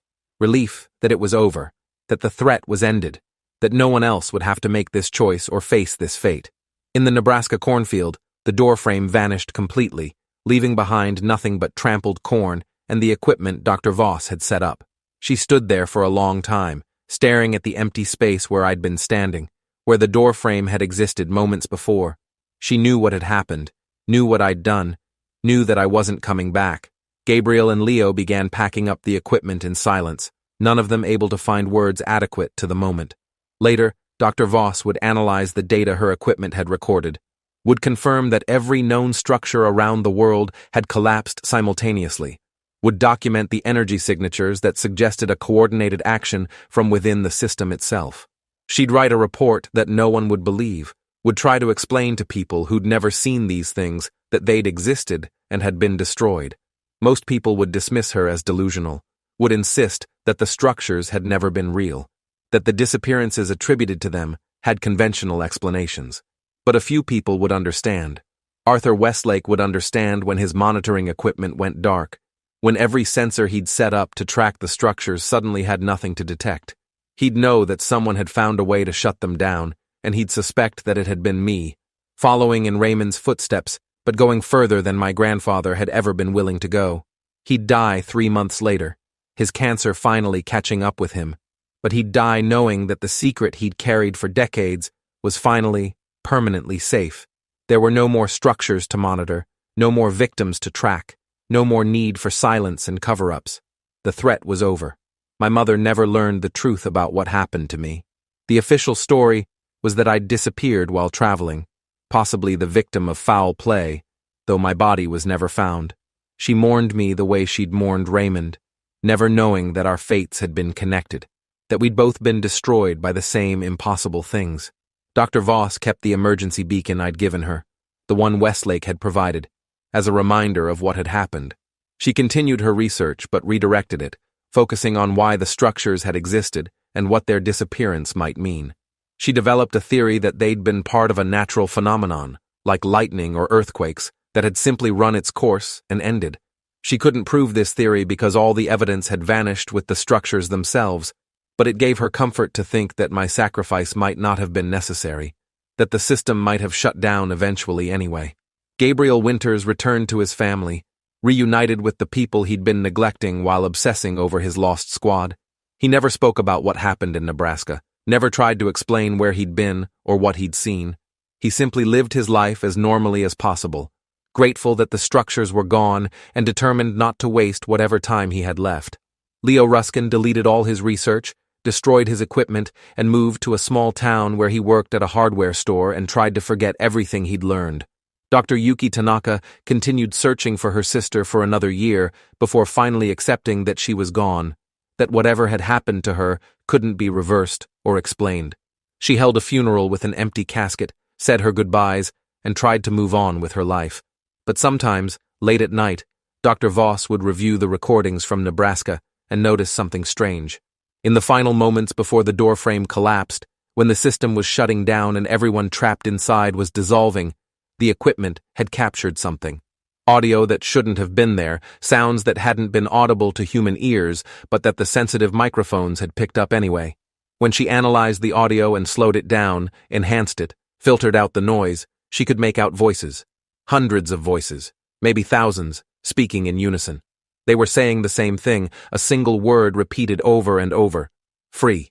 Whether this was real communication from the consciousnesses trapped in the system or just random noise that her grief-stricken mind was interpreting as meaningful, she couldn't say. But she chose to believe it was real, chose to believe that everyone who'd been taken had achieved some form of liberation in the end, that the dissolution hadn't been oblivion but transformation into something else, something better than being scattered across impossible spaces forever. She shared this recording with no one, kept it as private comfort, something to help her sleep at night when she woke up thinking about the moment I'd let go of her arm and crossed the threshold in her place. Years passed. The world moved on. The disappearances attributed to the structures became cold cases that were eventually archived and forgotten. The government quietly shut down its monitoring programs, reallocated resources to other projects, declassified some documents while destroying others. The existence of the structures became one more conspiracy theory, one more story that people told each other late at night, but that no one could prove or disprove. And in a small house in Ohio, my mother sorted through Raymond's belongings one more time, preparing to donate everything to charity. She found his old lockbox in the back of a closet, the one I'd discovered months before. But when she opened it, it was empty. No journal, no photographs, no documents, just empty space, as if those things had never existed at all. She assumed I'd taken them when I'd been going through his things, had removed them for some reason before disappearing. She closed the box and put it in the donation pile, never knowing that those contents had been part of something much larger, much stranger, much more significant than she could ever imagine. But the box wasn't quite empty. At the very bottom, underneath where the journal had been, there was a piece of paper I'd never seen before. It had my name written on it in Raymond's handwriting, along with a date. Today's date, years in the future from when Raymond had died. The paper was fresh, the ink still slightly wet, as if it had been written just moments ago. My mother picked it up and read what was written below my name.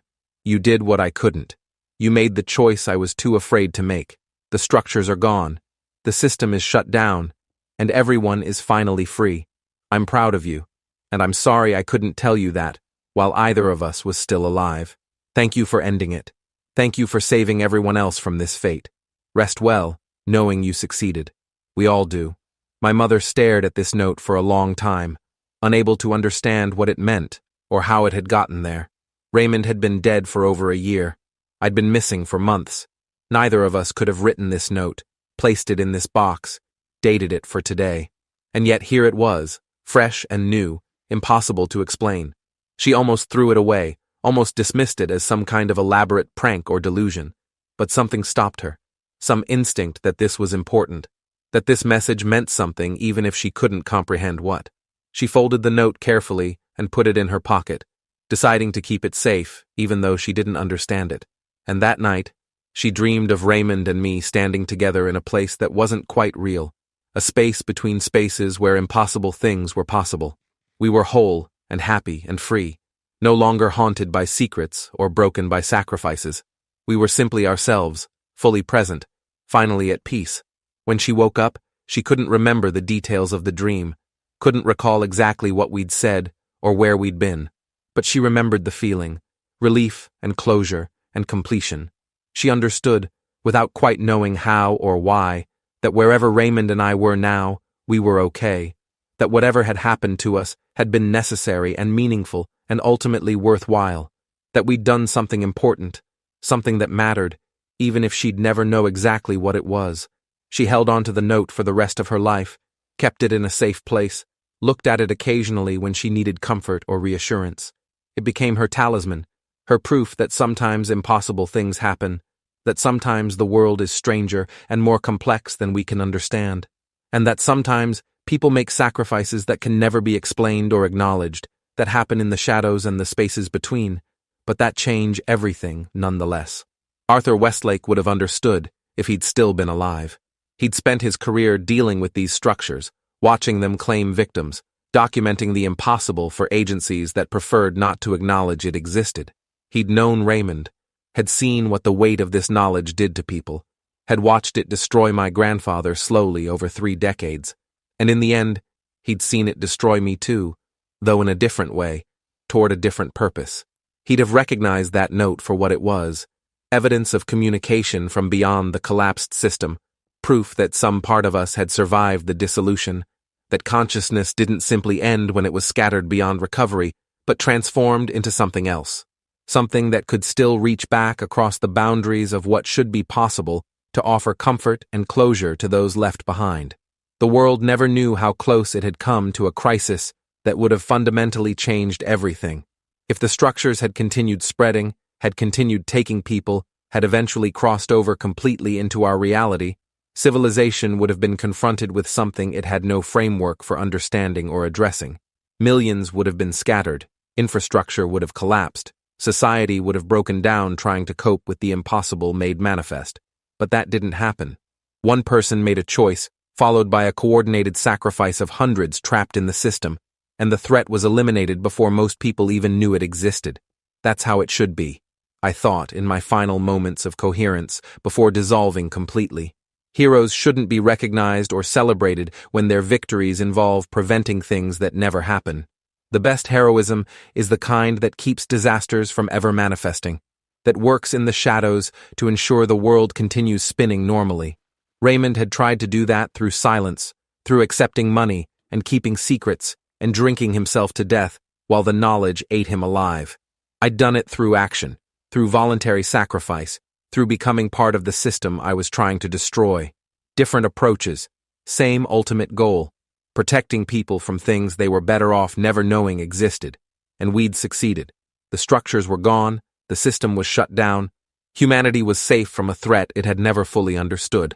The price had been high, measured in scattered consciousnesses and dissolved identities, but it was a price I'd paid willingly. Raymond had carried his guilt for 3 decades, had tortured himself with the knowledge that his refusal to act had condemned others to suffer. I'd carried mine for only a few months before finding a way to end it, and in the end, perhaps that was mercy.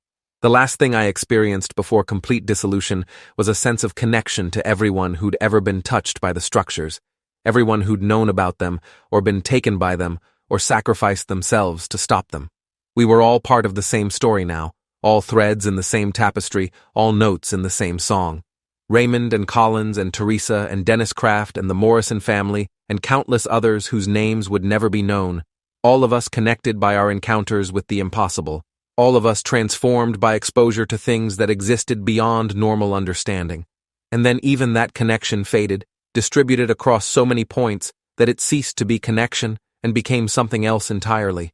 Not quite oblivion, but not quite existence either. A state between states, a place that wasn't a place, a time that wasn't a time. If there was consciousness after this, it wasn't consciousness as humans understood it. If there was awareness, it wasn't awareness that could be expressed in thoughts or language or anything recognizable as such. There was only the vast, indifferent universe, continuing its existence according to rules that had no concern for human suffering or sacrifice or redemption. The structures had been an anomaly, a temporary glitch in the fabric of reality, and now they were corrected. Everything continued as it always had, with one less impossible thing threatening the normal order of existence. The world turned, seasons changed, people lived and died and forgot and remembered according to the usual patterns. My mother grew old, never fully understanding what happened to her father or her son, but carrying the note as proof that somehow, somewhere, we were okay. Dr. Voss published her research, heavily redacted and sanitized, in an obscure scientific journal that almost no one read. Gabriel and Leo and Dr. Tanaka moved on with their lives, carrying their experiences as private wounds that never quite healed but eventually scarred over. The government closed its files on the structures, marked them as resolved, and moved on to the next impossible thing that demanded attention and secrecy. And in the spaces between dimensions, in the quantum foam where reality breaks down into probability and potential, there might have been echoes of what we'd been, might have been traces of the consciousnesses that had sacrificed themselves to shut down the system. But they were echoes only, traces only, nothing coherent enough to be called thought or awareness or identity, just remnants, slowly fading, gradually dissolving into the background radiation of existence, which was fine, which was appropriate, which was, in the end, a kind of peace. The story ended not with revelation or triumph or clear resolution, but with ambiguity and silence and the slow forgetting that comes with time and distance. Most people never knew the structures had existed. Those who did know eventually died, taking their knowledge with them. Documentation was destroyed or buried or forgotten. Evidence degraded or disappeared or was dismissed as fabrication. And the world moved on, blissfully ignorant of how close it had come to confronting something that would have shattered every assumption about the nature of reality and consciousness and existence itself. That's how it should be. Some knowledge is too dangerous to survive, some truths too destructive to be widely known. Raymond understood this, which is why he stayed silent. I understood this, which is why I acted in secret. And now the structures were gone, the system was shut down, and humanity could continue existing in comfortable ignorance of what lurked in the spaces between dimensions. The price of that ignorance had been measured in scattered consciousnesses and dissolved identities, in families destroyed by unexplainable loss, in lives ruined by knowledge that couldn't be shared or forgotten. But that price had been paid, the threat had been ended, and now the world was safer, even though it would never know what it had been saved from. That's the nature of true sacrifice. It goes unrecognized and unacknowledged, exists only as absence and silence, prevents disasters that never manifest, and therefore can never be appreciated. Raymond's 32 years of alcoholic misery, my final moments of coherence before dissolution, the hundreds of others who'd been scattered across the system before we shut it down, all of these sacrifices would never be honored or remembered or even acknowledged by the vast majority of humanity. But they mattered. They changed everything, even if the change was invisible to those it protected. And in the end, perhaps that was enough. Perhaps that was all any of us could hope for, to make a difference that no one would ever see, to prevent suffering that would never occur, to be forgotten in service of a greater good that could never be articulated or proven. The world turned. The sun rose and set. People lived their ordinary lives, pursuing ordinary dreams, facing ordinary challenges. And somewhere in the spaces between, distributed across dimensions that humans were never meant to perceive, echoes of consciousnesses that had once been whole and individual slowly faded into nothing, satisfied that their dissolution had meaning, that their sacrifice had succeeded, that the threat was ended and would never return. The structures were gone, the system was shut down, humanity was safe, and that was all that mattered. Everything else, all the suffering and sacrifice and loss, all the broken families and ruined lives and dissolved consciousnesses, all of it was simply the price that had to be paid to ensure that future generations would never have to face what we'd faced, would never have to make the choices we'd made, would never have to know that things like the structures had ever existed at all. Raymond would have approved. He'd spent 3 decades trying to protect people from this knowledge, trying to ensure it died with him, trying to make sure no one else would ever have to carry this burden.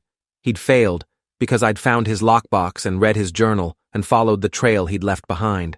But in failing, he'd created the conditions for success, had provided the information I needed to understand the system and find a way to destroy it. His sacrifice hadn't been wasted after all. It had simply taken longer to bear fruit than he'd hoped, had required one more generation to make the final payment on a debt that had been accumulating for decades. And now it was done. The debt was paid. The structures were gone. The system was shut down. Everything was finally, permanently, irreversibly over. I dissolved into nothing, satisfied that I'd succeeded where Raymond had failed, that I'd made the choice he couldn't make, that I'd saved everyone else from the fate we'd both suffered. And in my final moment of anything resembling consciousness, scattered across dimensions and fading fast, I thought I felt Raymond's presence one last time, distributed near mine, sharing the same dissolution, finally free of the guilt and fear and knowledge that had haunted him for 3 decades. We dissolved together, 2 generations of the same family sacrificing themselves in different ways for the same ultimate purpose. And then there was nothing but the universe, continuing its existence according to rules that had no concern for human drama or sacrifice. Nothing but silence and absence and the slow forgetting that comes with time. Nothing but peace. Appreciate you watching this far. If you enjoyed it, drop a like, leave a comment, and subscribe so you won't miss the next story.